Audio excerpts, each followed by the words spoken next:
Pero si quieres y tú realmente ser deportista, bueno, hay que serlo a tiempo completo.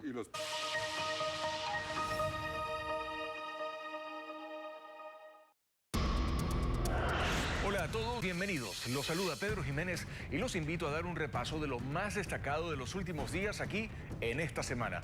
Veamos de inmediato los titulares. La Corte Nacional de Justicia inició el trámite de extradición de Carla Saúd, lobista de Progen. En un audio dirigido a los ministros que intervinieron en su caso, Saúd dice que se defenderá en instancias internacionales y que no será un trofeo del gobierno. El tablero electoral en Guayas cambió. La candidatura a la alcaldía de Guayaquil de Cynthia Viteri ya no será por Centro Democrático, sino por el movimiento oficialista ADN. Y el expresidente de la Asamblea, Nils Olsen, ahora se postulará para San Borondón. Arrancó la tercera edición del programa gubernamental Jóvenes en Acción. Pagará $180 millones a 150.000 jóvenes de todo el país. Las ediciones anteriores también se lanzaron en épocas preelectorales. El gobierno sortea con éxito la primera iniciativa de revocatoria del mandato. La propuesta planteada por un colectivo ciudadano y la de Corunari fue negada y archivada. El gobierno hizo público su plan de seguridad 2025-2029. El presidente Daniel Noboa lo publicó con un decreto ejecutivo en el que dio a conocer sus 7 objetivos para frenar la violencia creciente. La Judicatura declaró en emergencia al sistema judicial por la falta de más de 700 jueces. El plan es llenar vacantes en un mes, invirtiendo unos $24 millones. En noticias internacionales, Irán mantiene firme su postura de reclamar la soberanía sobre el estrecho de Hormuz y advierte con responder a cualquier ataque de Estados Unidos contra su infraestructura energética. En los deportes, Argentina, vigente campeón del mundo, disputará una vez más la final contra España. Enseguida hay más información aquí en Esta Semana. Empezamos.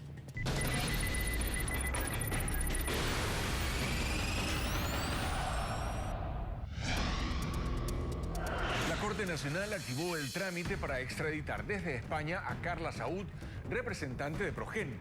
El juez del caso dispuso las primeras diligencias, mientras que Saúd envió un mensaje en video a los ministros involucrados en el caso y asegura que no va a ser un trofeo del gobierno.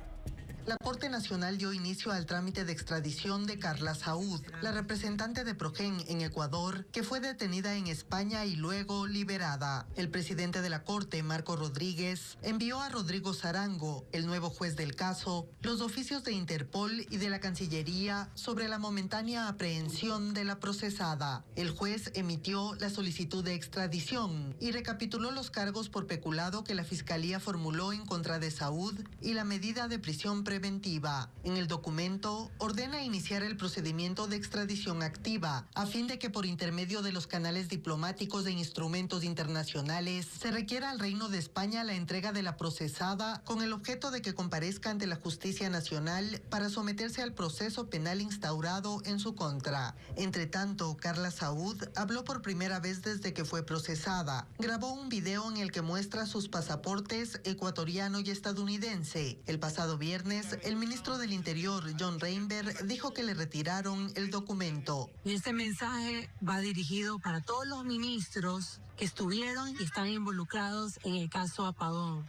Quiero que sepan que me voy a defender en instancias internacionales por mi honor y el de mi familia, que lo han manchado con acusaciones falsas, y les aseguro que no voy a ser un trofeo de su gobierno. El video, enviado a Teleamazonas, dura 42 segundos. Además de la causa penal en Ecuador, Carla Saúd enfrenta un proceso civil en Estados Unidos a través de su empresa Astrobrixa en la demanda planteada por Selec en Florida. Su trámite de extradición apenas comienza. El proceso es largo y complejo. El siguiente paso es que la Fiscalía remita a la Corte el expediente con todos los elementos recabados en contra de Saúd, el acta de formulación de cargos y la orden de localización y captura. Personal de la Unidad de Análisis Financiero, UAFE, llegó hasta las oficinas de Barcelona Sporting Club para verificar que el equipo de fútbol cumpla con sus obligaciones contra el lavado de activos. La diligencia se realizó antes del inicio de la audiencia del caso Goleada, en el que están procesados el presidente de Barcelona y sus hermanos. Funcionarios de la Unidad de Análisis Financiero UAFE, desde ese lunes, acuden hasta las oficinas de Barcelona Sporting Club, que funcionan en el Estadio Monumental en Guayaquil. En un comunicado, la UAFE explicó que inició esta semana supervisiones al Barcelona Sporting Club, como parte de las acciones que ejecuta para fortalecer los mecanismos de prevención de lavado de activos. Además, destaca que esa diligencia es parte del seguimiento hecho luego de una supervisión que se realizó en 2024 a esa institución deportiva. La dirigencia de Barcelona, en un comunicado, aclaró: en atención a dicho requerimiento, el club coordinó previamente con la entidad su presencia durante estos días, con el objetivo de facilitar la entrega de la documentación e información solicitada y brindar toda la colaboración necesaria. La diligencia de la UAFE ocurre a 3 días de que se realice la audiencia preparatoria de juicio del caso Goleada, que investiga un presunto lavado de activos, en el que están procesados los hermanos Antonio Álvarez, presidente de Barcelona Sporting Club, y Javier Álvarez, quien también es miembro de la directiva de ese equipo de fútbol. La policía está en busca de los hermanos Álvarez, porque según la fiscalía, canalizaron fondos ilícitos por $2 millones a través de préstamos hechos al club. Sin embargo, oficialmente la UAFE no ha confirmado que su presencia en Barcelona tenga relación al caso Goleada, en el que también está vinculado el alcalde de Guayaquil, Aquiles Álvarez. El alcalde de Esmeraldas, Vico Villasís, fue llevado a la Fiscalía General para que rinda su versión dentro del proceso de lavado de activos por el cual es procesado penalmente. Revisemos los detalles de la diligencia. El alcalde de Esmeraldas, Vico Villasís, fue visto nuevamente tras permanecer 41 días recluido en la cárcel de La Tacunga. Llegó en una de las 2 camionetas con vidrios polarizados que trasladaba además a otros 3 procesados con la custodia del Grupo de Vigilancia Penitenciaria. Todos ingresaron al edificio donde tenían previsto rendir su versión dentro de la investigación penal por lavado de activos en el caso Blindaje. El alcalde no respondió preguntas a la prensa. Esta diligencia se efectuó a una semana de que se vincule al proceso a 3 empresas con las que tiene relación y 2 días antes de que se instale la audiencia de apelación a su prisión preventiva. Vico Villasís está detenido desde el 3 de junio junto a otras 7 personas. La fiscalía le formuló cargos por presunta inconsistencia en su patrimonio de $7.5 millones. Además, lo acusó de enviar dinero mediante vehículos blindados a quienes supuestamente le ayudaron en la obtención de 2 acciones de protección que obligó a Petroecuador a pagar $17 millones en total. La fiscalía también dijo que la mitad del dinero de un contrato con Petroecuador llegó al todavía alcalde. La exalcaldesa de Guayaquil, Cynthia Viteri, cambió de movimiento político. Una decisión sorpresiva, porque ahora Viteri será candidata del oficialismo para volver a ocupar la alcaldía. También trascendió que Nils Olsen ahora será el postulante de ADN para la alcaldía del Cantón San Borondón. Demos un vistazo a los cambios en el tablero electoral de Guayas. El movimiento oficialista ADN jugará la contienda electoral con nuevas cartas políticas. Y para eso, en las últimas horas, hizo cambios sorpresivos en Guayas. Inicialmente, la militancia gobiernista eligió a Nils Olsen como su precandidato para la alcaldía de Guayaquil. Pero desde ese miércoles, la candidata del oficialismo es Cynthia Viteri. Televistazo confirmó que ADN no tiene previsto hacer alianzas y que la exalcaldesa Viteri abandonó el movimiento Centro Democrático, que ahora tendrá que buscar a otros postulantes.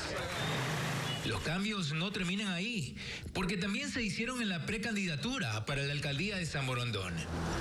El movimiento ADN decidió que Ariana Burgos ya no será su aspirante. En su lugar, irá Nils Olsen como precandidato para el Cabildo sanborondeño.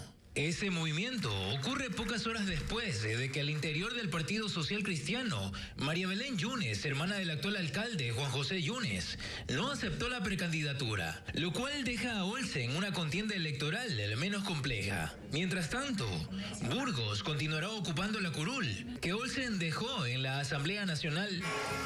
Estos cambios ocurren 5 días después de que la Fiscalía General del Estado citó a Viteri para ese 17 y 21 de julio para comparecer en 2 investigaciones previas que se iniciaron desde el 2021, cuando era alcaldesa de Guayaquil, y que estuvieron en pausa durante 5 años.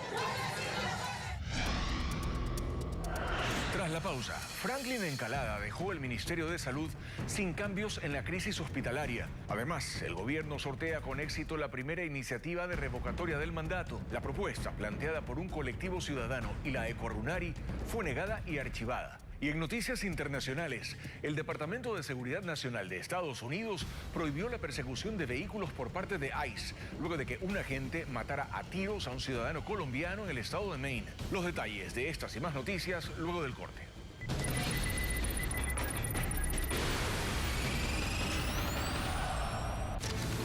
Cuando la noticia ocurre, nosotros ya estamos ahí. Un vuelo oficial con ayuda humanitaria para Venezuela salió desde Guayaquil. Porque eso que te importa está pasando ahora. Mientras trabajas, mientras vuelves a casa, mientras nos escuchas. A partir del 2027, los transportistas podrían ya cobrar los nuevos precios. Por eso nosotros no solo informamos, sino explicamos lo que sucede desde donde pasa hasta donde tú estés. Televistazo Estelar, la noticia completa, clara y a tiempo. 7 de la noche, aquí en Ecuavisa. Tío Nacho se recomienda de cana en cana. Con tal de quitarme las canas, soy capaz de hacerme cualquier cosa en mi pelo, pero el tinte podría dejarme el pelo maltratado y caerse. Mi peluquera me recomendó Tío Nacho Anticanas. Ayuda a cubrir progresivamente las canas sin resecar. El único shampoo con jalea real y henna, un pigmento natural. Tío Nacho con henna, el shampoo que se recomienda de cana en cana. Tío Nacho, el rey de la jalea real. Yo era de los que las noches les daba reflujo, amanecía con agruras y no podía comer nada sin que me diera indigestión, hasta que fui al doctor y me recomendó QG5 Plus. Me explicó que al tomarlo recubre y protege tu estómago, porque alivia rápidamente el reflujo, las agruras y la acidez. La vida con indigestión no es vida. QG5 Plus para la acidez. Llegamos siendo 3. Hoy somos una de las familias más grandes de Manta. Horneamos en casa hasta que mi esposo me dijo, ¿y si te pones una cafetería? La visita de una asesora de Banco Pichincha, nuestras recetas y un crédito lo cambiaron todo. Construimos un local y 2 plantas de producción. Hoy somos una gran familia de 180 endulzando al país. Confianza en los negocios que impulsan al país. Banco Pichincha, 120 años compartiendo confianza. Desde que la diabetes llegó a mi vida, aprendí que empezar mal el día puede hacer que la energía me falte. Ahora inicio mi día con Glucerna. Glucerna te ayuda a estabilizar tus niveles de glucosa en 4 semanas. Prueba Glucerna y llévate bien con la diabetes. Ahora Glucerna con 25% de descuento en tu cadena favorita. Nuevo gel Ego Vitamin Care. Todos tenemos ese amigo que no sale del gym. Mucha fuerza en los bíceps, ¿no? Poca fuerza en el pelo. Para esos panas, el nuevo gel Ego Vitamin Care. Un gel sin alcohol y con vitaminas. Cuidado avanzado para un pelo más fuerte, que te da ese look con máxima fijación que a ti te gusta. Prueba el nuevo gel Ego Vitamin Care desde $1. El juego sigue en ecuabet.com. Regístrate hoy y gana en grande. Hasta $500,000 en premios. Aprovecha esta oportunidad y convierte cada jugada y cada gol en una gran victoria.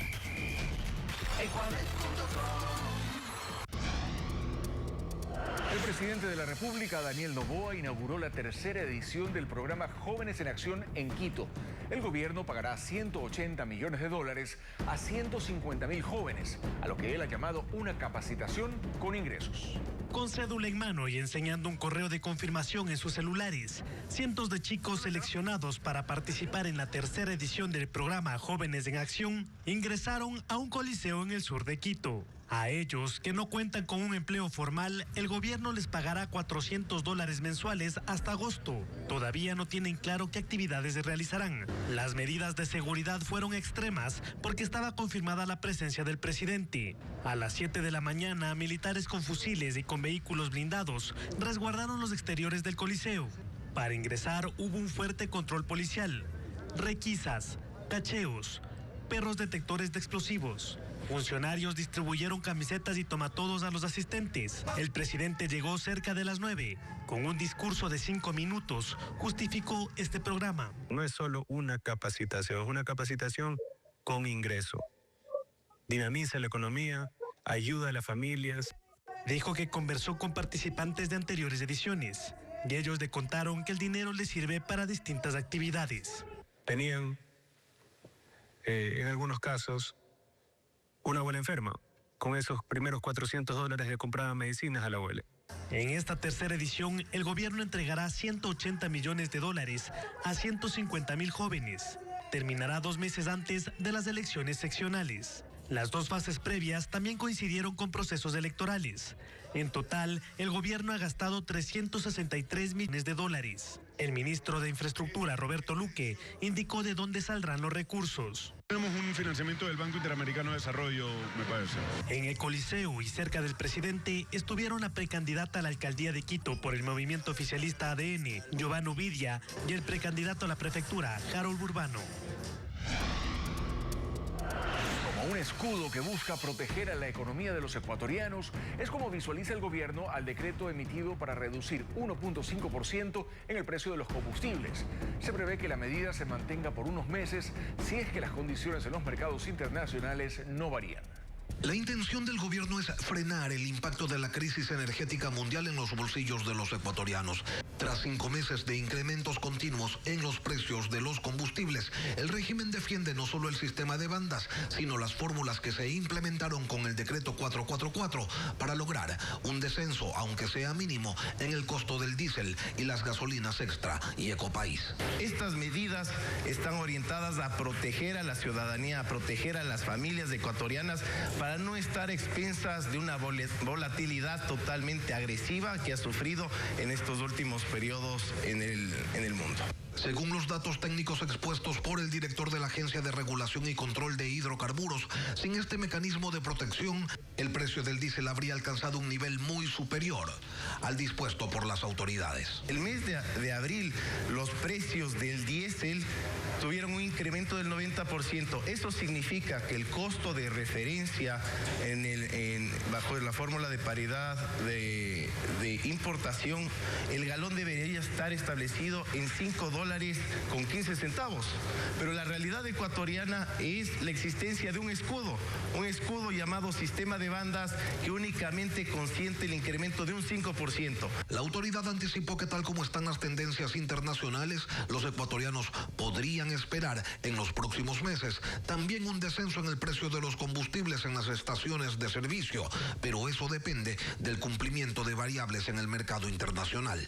Las tendencias que se vienen marcando dan la apariencia de que esto podrá tener una continuidad y estamos dentro de este sistema excepcional que tiene estos 3 puntos de salida. Es decir, si no varían esas circunstancias, seguirá una baja paulatina. La moneda está en el aire. La continuidad del alivio condicionada a lo que suceda a 14.000 kilómetros de distancia en el estrecho de Hormuz, que por ahora parece dar una tregua a los ecuatorianos.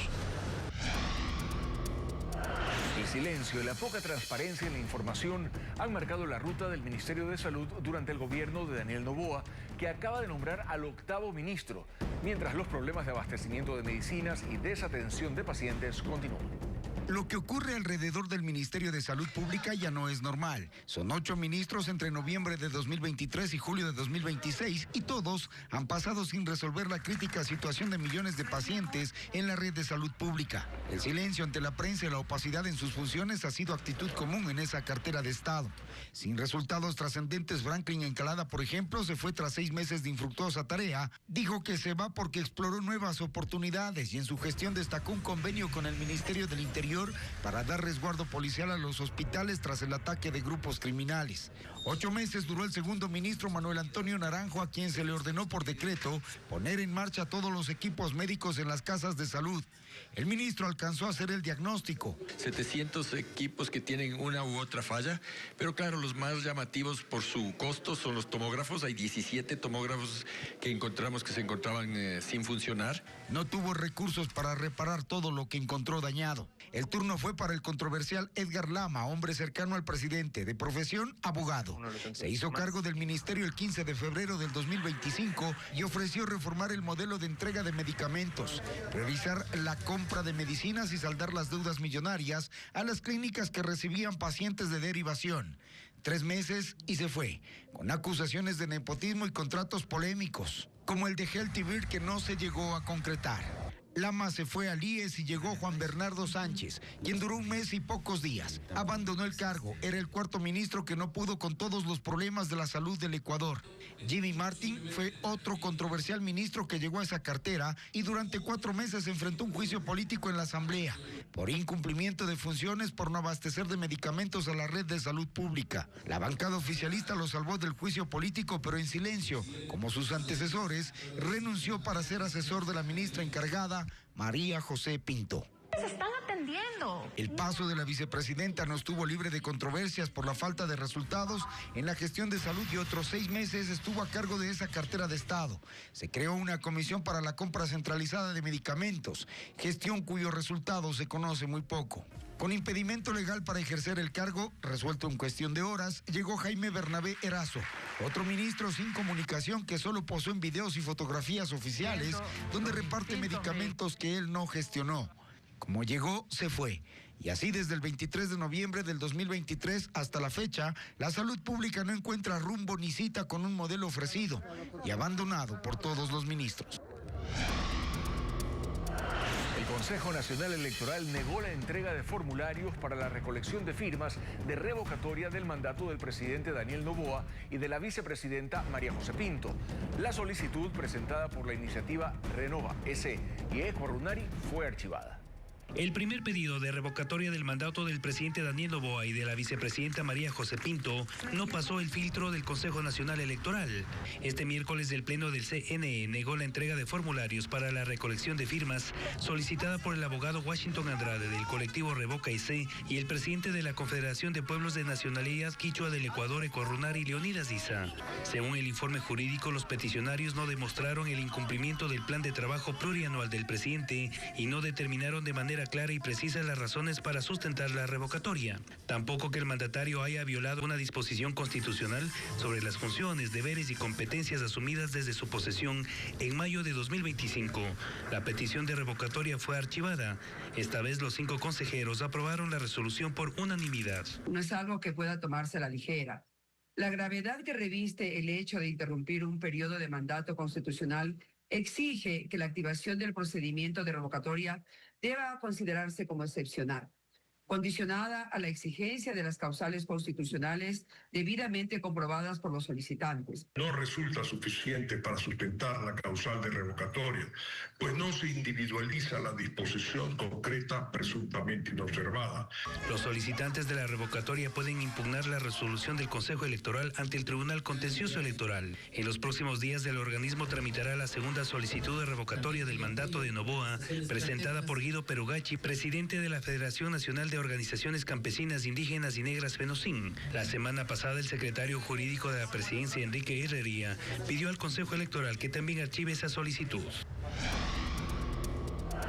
Momento de una nueva pausa en esta semana y al regresar, la justicia ecuatoriana pide a Venezuela y a Estados Unidos extraditar a Javier Jordán y al ex asambleísta Ronnie Aleaga por el caso Metástasis. Ambos están acusados también por el asesinato de Fernando Villavicencio y también la tensión vuelve a escalar en la frontera norte. En Carchi, en menos de una semana, la difusión de 2 panfletos atribuidos a presuntas disidencias de las FARC generó temor en comunidades de las parroquias El Carmelo y Julio Andrade en Tulcán. Ya volvemos con las imágenes.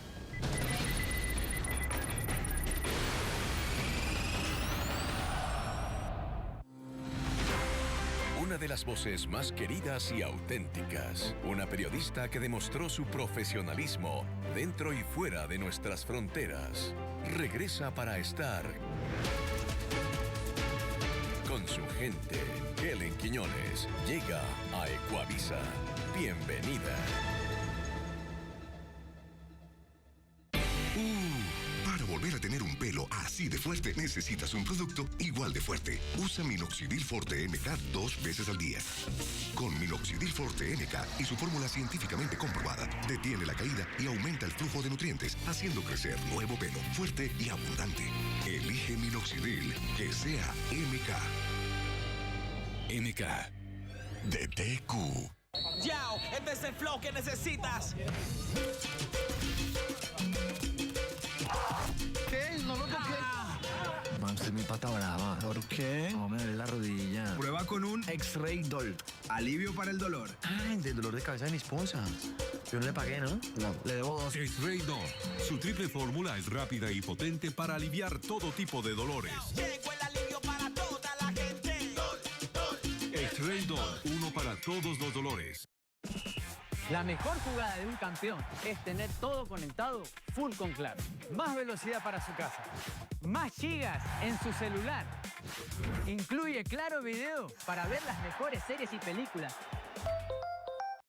Un dolor de garganta no te deja comer.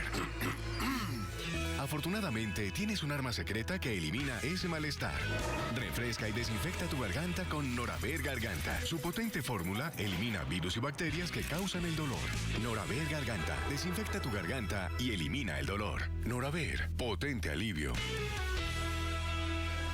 DTQ. Medicasp presenta Negación. Son puntitos blancos, no pasa nada. Solo es comezón, no pasa nada. Si no eliminas el hongo de la caspa, la piel se inflama, el cabello cae, te rascas y rompe las fibras, el cabello cae. El exo de sebo puede obstruir los poros, el cabello cae. Medicasp Forte, sí elimina el hongo. Tengo caspa, voy a la farmacia y encuentro Medicasp Forte. Un directivo asesinado, una universidad como escenario del plan y 6 personas procesadas, entre ellas un adolescente, forman parte de un caso que generó conmoción en Quito. La Fiscalía sostiene que el crimen del gerente financiero de la UDLA se planificó desde adentro. Todo habría comenzado en marzo, cuando se exigió que cada compra en la UDLA debía pasar por la aprobación del gerente financiero, Santiago Ábalos. La implementación de auditorías, según la investigación fiscal, generó tensión con el director de operaciones, Galo Hernán O., a cargo de la logística de la institución. Compañeros de trabajo notaron el malestar entre ambos en las semanas siguientes. Las cámaras de la universidad registraron los primeros movimientos días antes del crimen. El 8 de junio, un asistente de la Dirección de Operaciones y otros 2 funcionarios de esa área fotografiaron el vehículo de Ábalos en el parqueadero. 2 días después, se repitió la vigilancia. El 11 de junio, al salir de su oficina, Ábalos se cruzó en el parqueadero con el director de operaciones y hablaron brevemente de un informe pendiente. Según un testigo, Galo Hernán nunca soltó el celular en esa conversación. Apenas se despidió el gerente, escribió un nuevo mensaje. En esos momentos, un motociclista recogió a un joven que esperó 2 horas afuera del campus, tiempo en el que estuvo junto a una mujer. En cuestión de minutos, los 2 hombres estuvieron detrás del vehículo del gerente financiero. El hermano de la víctima relató a la policía que, minutos antes de perder contacto con él, Ábalos le advirtió que estaba siendo perseguido y le compartió su ubicación.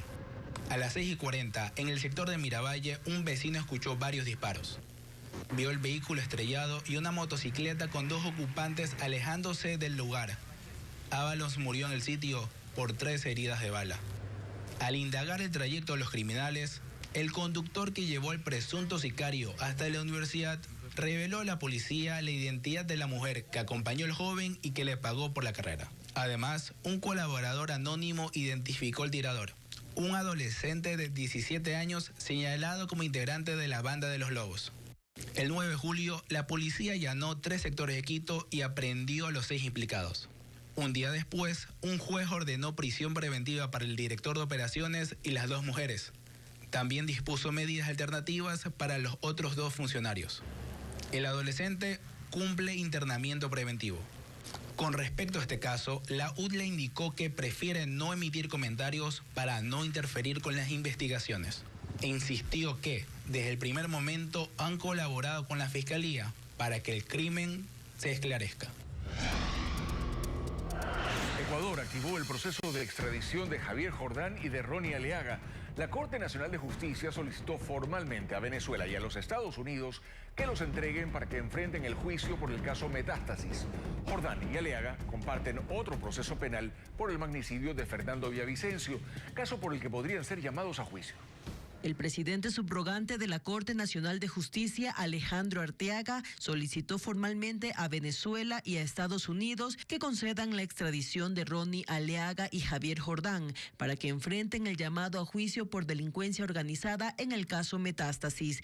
El pedido fue formulado el 7 de julio y agregado al expediente este martes. Con ello se concreta lo solicitado por la Fiscalía General en noviembre de 2024. En el caso Metástasis, la Fiscalía acusó acusó a Javier Jordán de ser socio del narcotraficante asesinado Leandro Herrero, de administrar sus bienes involucrados en lavado de activos y de ponerle a disposición personas para cometer delitos mientras estaba en prisión. Lo ubicó como uno de los cabecillas, mientras que el ex asambleísta Aliaga fue uno de los operadores en la Asamblea Nacional. Jordán vive en Miami desde el 2 de febrero de 2020, a donde viajó antes de ser procesado y llamado a juicio por asociación ilícita relacionada a la red de corrupción hospitalaria junto a Daniel Salcedo. En enero de 2024 se conoció que la Interpol dio paso a la notificación roja para su localización en 196 países y posterior captura. El 2 de octubre de 2025, 2 agencias de seguridad de Estados Unidos allanaron su casa en Miami, pero se mantuvo en libertad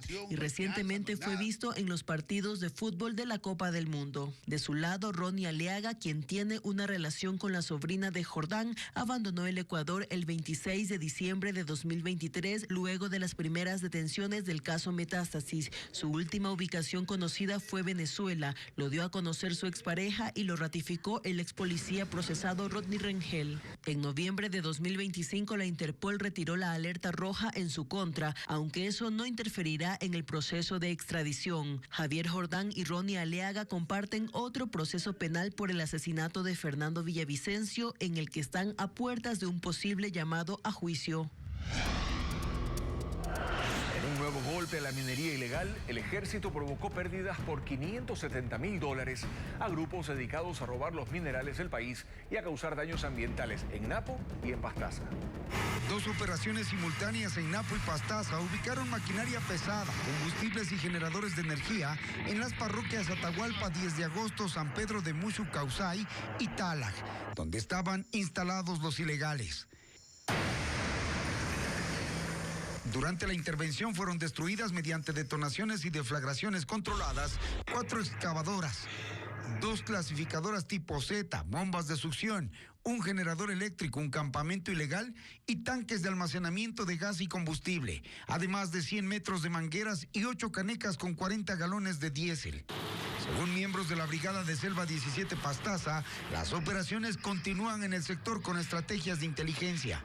Esta intervención representa una afectación económica de aproximadamente $570.000. El ejército en esta parte del país ha logrado en lo que va del año neutralizar unos $10 millones en maquinaria, equipos y campamentos logísticos en los últimos 6 meses, solo en Napo y Pastaza.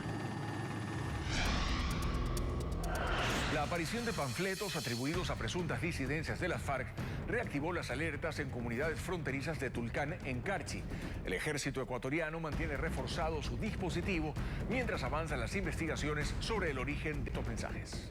La tensión vuelve a escalar en la frontera norte, en Carchi. En menos de una semana, la difusión de 2 panfletos atribuidos a presuntas disidencias de las FARC generó temor en las comunidades de las parroquias El Carmelo y Julia Andrade en Tulcán. Los documentos contienen amenazas y mencionan objetivos militares. Inteligencia investiga la veracidad de estos mensajes que se difundieron en WhatsApp y otras redes en la misma zona donde el ejército ecuatoriano reforzó la seguridad hace 11 días, tras el enfrentamiento entre militares colombianos y la disidencia Comandos de Frontera, ocurrido a 3 kilómetros del límite con Ecuador. El comandante general del ejército ecuatoriano, John Eduardo Miño, llegó a la provincia para supervisar las operaciones. La población está tranquila y el ejército conserva su dispositivo reforzado en la frontera norte. La coordinación entre los ejércitos de Ecuador y Colombia permitió rastrear el origen de uno de los panfletos. El primer panfleto fue a través de un chip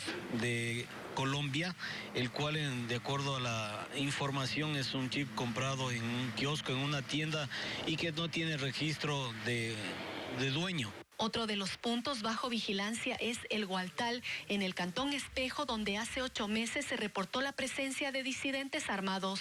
En este sector se desarrolló una mesa de seguridad y se coordina la construcción de un nuevo destacamento militar. reforzar los patrullajes con el ejército en este sector, desde este sector de Hualchán, Las Juntas, Corazón de Mundo Nuevo, lo que es el Morán, de tal manera que que haya la presencia de nuestro ejército ecuatoriano controlando el sector. En Carchi también se mantiene la expectativa por el apoyo en materia de seguridad anunciado por Estados Unidos para fortalecer la frontera con Colombia, aunque hasta el momento no se han dado a conocer detalles.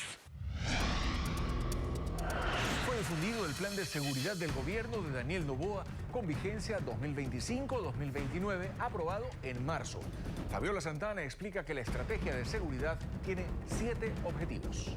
Como presidente constitucional... El presidente Daniel Noboa dio a conocer su plan de seguridad a un año de haberse posesionado. Este martes emitió el decreto ejecutivo 448, en el que lo expone y ordena declarar como política pública de aplicación a nivel nacional el Plan Nacional de Seguridad Integral 2025-2029, aprobado por el Consejo de Seguridad Pública y del Estado el 9 de marzo de 2026. La aplicación e implementación de las casi 200 páginas estará a cargo de los Ministerios del Interior, Defensa, Relaciones Exteriores, Centro Nacional de Inteligencia y Secretaría de Gestión de Riesgos. Con este nuevo plan, Noboa derogó el firmado por Lenín Moreno al final de su gobierno, que tenía vigencia hasta 2030. El documento plantea 7 objetivos nacionales: imponer el control del territorio nacional y sus recursos, anticipar y neutralizar amenazas mediante la prevención, reconstruir el sistema penitenciario, enfrentar las amenazas a la estabilidad democrática, generar condiciones seguras que permitan la provisión y acceso a servicios estatales y trabajo pleno,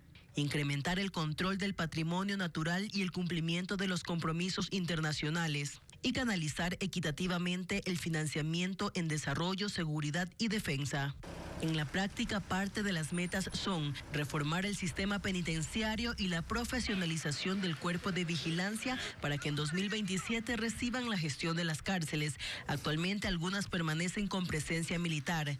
También prevén hasta 2028 reducir la inseguridad dentro y fuera de las unidades educativas, lograr la interoperatividad del Sistema Nacional de Inteligencia, recuperar zonas fronterizas y otras afectadas por el crimen organizado y desarticular la logística y financiamiento de los grupos armados organizados.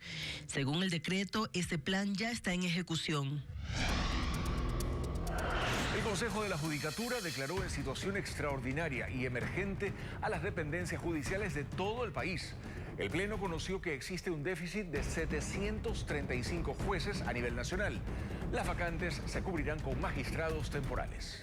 A 2 meses y medio de asumir la presidencia del Consejo de la Judicatura, Mercedes Caicedo adoptó una de las decisiones de mayor impacto en su gestión: declarar que el sistema de justicia atraviesa una situación extraordinaria y emergente por la falta de 735 jueces a escala nacional. Una falta de personal que el propio organismo reconoce como un riesgo para la administración de justicia, que obliga a poner en marcha un proceso de selección de magistrados temporales.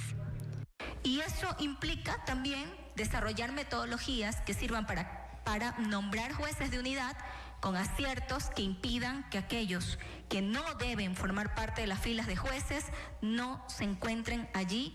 De acuerdo a la Dirección General del Talento Humano del Consejo de la Judicatura, de las 437 dependencias judiciales que operan en el país, el 54% están en estado crítico o de alerta, con un déficit de 531 jueces en unidades judiciales, 83 en salas de corte provincial, 51 jueces en tribunales distritales y 64 en tribunales penales. A estas cifras se suman los 62 jueces que se jubilaron hasta el 30 de junio. El proceso para seleccionar y designar a magistrados temporales durará 33 días y priorizará el traslado inmediato a las 10 dependencias de primera instancia que no tienen jueces: Azuay, Esmeraldas, Guayas, Loja, Manabí, Morona Santiago, Pichincha y Zamora Chinchipe. Los servidores postulantes deberán acreditar los requisitos mínimos como el título de abogado, experiencia profesional, capacitación judicial y total ausencia de sanciones disciplinarias vigentes o inhabilitaciones de cargo público. tomando en cuenta la necesidad de personal de apoyo al ascender a secretarios y ayudantes judiciales. El impacto presupuestario bordea los 24,1 millones de dólares. La presente resolución no pretende sustituir ni desnaturalizar concursos públicos de méritos de oposición, sino más bien establecer mecanismos temporales para atender una necesidad inmediata. Las áreas técnicas tendrán 10 días para elaborar la metodología de este proceso de designación. Pausa en el programa de hoy y al volver, en noticias internacionales, Estados Unidos intensificó los ataques aéreos contra Irán. Aseguró que no han terminado y que cada vez se pondrán peor. Además, graves inundaciones golpearon el condado de Quancheng en la provincia de Hebei en el norte de China, luego de intensas lluvias provocadas por el tifón Babi. Los detalles de estas y otras noticias luego del corte.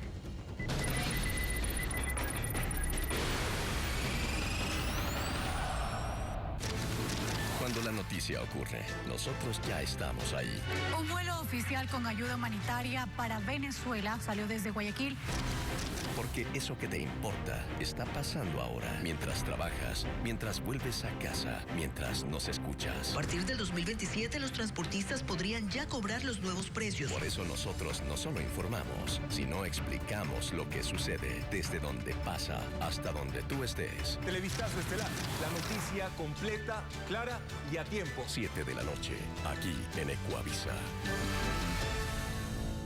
Solo en Tía llegó la promo BOOM. Aprovecha del 16 al 29 de julio. Detergente en polvo 750 gramos a 1,49. Shampoo 400 ml más tratamiento capilar 300 ml gratis acondicionador 370 ml a 10,99. Tía, calidad, variedad y economía. El juego sigue en ecuabet.com y tú puedes entrar a la cancha desde el primer minuto. Regístrate hoy y recibe $15 gratis para pronosticar, porque cada gol es una oportunidad para ganar en grande. El juego sigue en ecuabet.com. Yo elijo Vita CMK tableta masticable, porque fortalece nuestras defensas para que nada nos impida disfrutar cada día. Vita CMK, fortalece tus defensas. MK de TQ. Basado en el efecto de los hilos de oro para reducir arrugas, Cicatricure Gold siente como tensa, rellena y redefine el contorno facial. Con péptidos con oro, calcio y silicio. Actúa reduciendo arrugas gravitacionales en 6 semanas. Cicatricure Gold Lift. Yo era de los que las noches les daba reflujo, amanecía con agruras y no podía comer nada sin que me dieran digestión, hasta que fui al doctor y me recomendó QG5 Plus. Me explicó que al tomarlo recubre y protege tu estómago, porque alivia rápidamente el reflujo, las agruras y la acidez. La vida con indigestión no es vida. QG5 Plus para la acidez. Nueva línea Sedal Toque de Seda. Con tecnología AminoSilk que penetra fibra a fibra para un pelo tan suave que se desliza como la seda.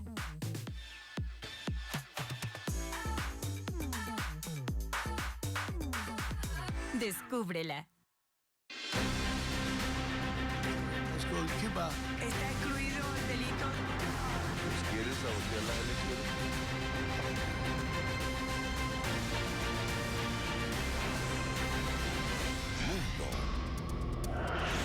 El Departamento de Seguridad Nacional de los Estados Unidos prohibió los controles vehiculares de ICE luego de que un agente mató a un ciudadano colombiano en el estado de Maine. La víctima, en condición regular, no era el objetivo de los agentes de migración.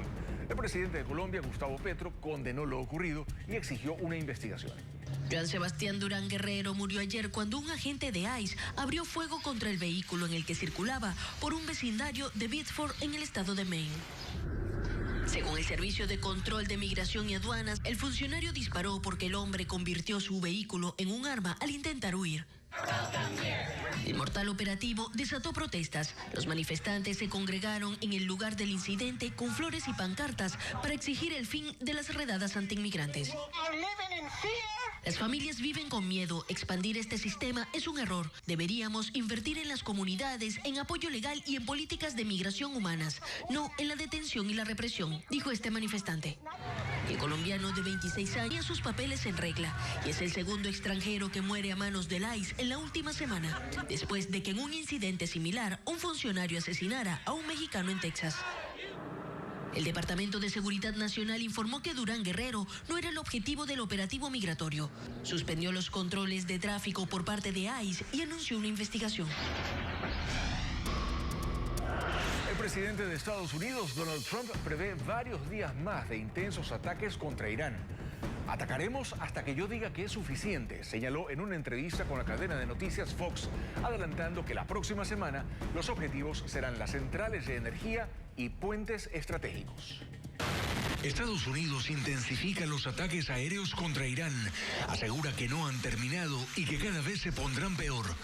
Una cuarta ronda de bombardeo se ha hecho efectiva desde esta madrugada y para esta noche se anuncia un nuevo golpe a la infraestructura militar iraní.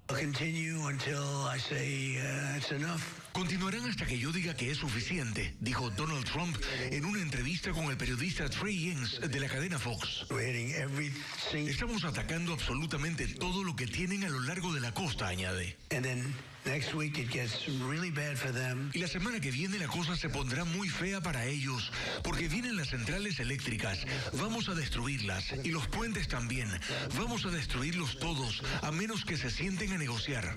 En las últimas horas, Estados Unidos lanzó ataques contra embarcaciones militares y sistemas de defensa. Irán dijo que 7 de sus militares murieron y respondió lanzando drones contra aliados de Estados Unidos en Medio Oriente. Impactos en bodegas en la ciudad portuaria de Al-Shuaiba, en Kuwait. Otros estuvieron dirigidos a instalaciones en Bahrein, pero casi todos los misiles fueron interceptados. A inicios de esta nueva escalada, Estados Unidos acusó a Irán de haber violado las condiciones del alto al fuego. La República Islámica dice en cambio que solo responden a acciones de Estados Unidos. El vocero del Ministerio de Relaciones Exteriores iraní advierte que cumplirán sus compromisos siempre que la otra parte cumpla los suyos. Es un escenario de máximas tensiones, con diálogos estancados y nuevas amenazas para el tráfico marítimo en el estrecho de Hormuz, vital para el suministro de gas y petróleo en el mundo. Irán impone condiciones al paso de barcos por el estrecho de Hormuz. Insisten en controlar la navegación y advierten con responder cualquier ataque estadounidense contra su infraestructura energética. Teherán mantiene firme su postura de reclamar soberanía sobre el estrecho de Hormuz. El portavoz de las Fuerzas Armadas iraníes asegura que la reapertura requiere que Estados Unidos acepte las regulaciones de su país para el tránsito de buques. Entre estas está el registrar cada barco y coordinar el paso con la Guardia Revolucionaria, entregar información sobre la propiedad, la carga, la tripulación, el seguro y el itinerario, cumplir instrucciones sobre horarios, rutas y procedimientos de navegación, así como el derecho a inspeccionar o detener embarcaciones que a su juicio representen una amenaza para la seguridad nacional.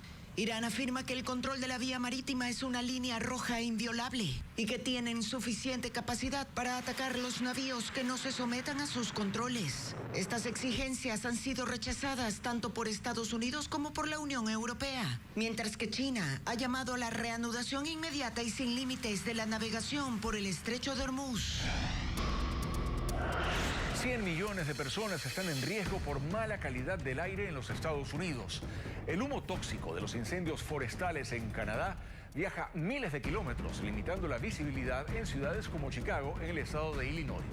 El perfil de Chicago lucía así en la tarde de este jueves. Siluetas de los edificios y de los parques a orillas del lago Michigan casi han desaparecido. No es niebla, es el humo llegado desde el norte de la provincia de Ontario, en Canadá. En Estados Unidos hay 17 estados del norte y la costa este en alerta por lo menos hasta el viernes. Las condiciones atmosféricas favorecen el desplazamiento del humo y hay advertencia sanitaria por las partículas tóxicas que en algún grado llegan incluso a Nueva York, Nueva Jersey y Connecticut. A más de 1.000 kilómetros de ahí, en la ciudad canadiense de Toronto, el panorama es el mismo. El repunte de los incendios forestales de esta temporada tiene hoy 184 focos activos. Un último reporte del Centro Interagencias de Incendios Forestales canadiense indica que se han consumido 1.4 millones de hectáreas de bosques. El fuego amenaza a comunidades en zonas rurales. Mucha gente ha tenido que huir y la evaluación de daños en propiedades aún no es posible. Estos incendios en Canadá dejan escenas dramáticas como la de los maquinistas de este tren que quedó atrapado entre el fuego a inicios de la semana y cielos enrojecidos que perduran ya por varios días. El tifón Babi, en su paso por China, se convirtió en tormenta tropical, provocando lluvias intensas y severas inundaciones. Veamos. Graves inundaciones golpearon anoche el condado de Guangshen, en la provincia de Hebei, en el norte de China, luego de intensas lluvias provocadas por el tifón Babi. El nivel del agua de ríos desbordados alcanzó más de 2 metros en algunos sectores y decenas de vehículos fueron arrastrados. Unos 1.800 habitantes quedaron afectados o aislados en casas y locales, mientras las autoridades activaron labores de rescate. El tifón Babi continuó su desplazamiento hacia el noroeste de China, ahora transformado en tormenta tropical, en las provincias de Liaoning y Jilin, donde las autoridades evacuaron a unas 300.000 personas. Están alerta por lluvias prolongadas, crecidas repentinas y más inundaciones. Las autoridades la suspensión de clases y de eventos públicos como medida de prevención. Los venezolanos trabajan día y noche entre escombros para recuperar los cuerpos de sus familiares después de que el gobierno confirmara más de 4.400 fallecidos tras los 2 terremotos. La mayoría de socorristas extranjeros ya se han ido, pero los propios ciudadanos siguen coordinando esfuerzos para encontrar más víctimas. En medio del polvo, moscas y fuertes olores que emanan los cuerpos bajo los escombros, los voluntarios en La Guaira trabajan para encontrar a sus seres queridos. ¡Vamos, así se puede!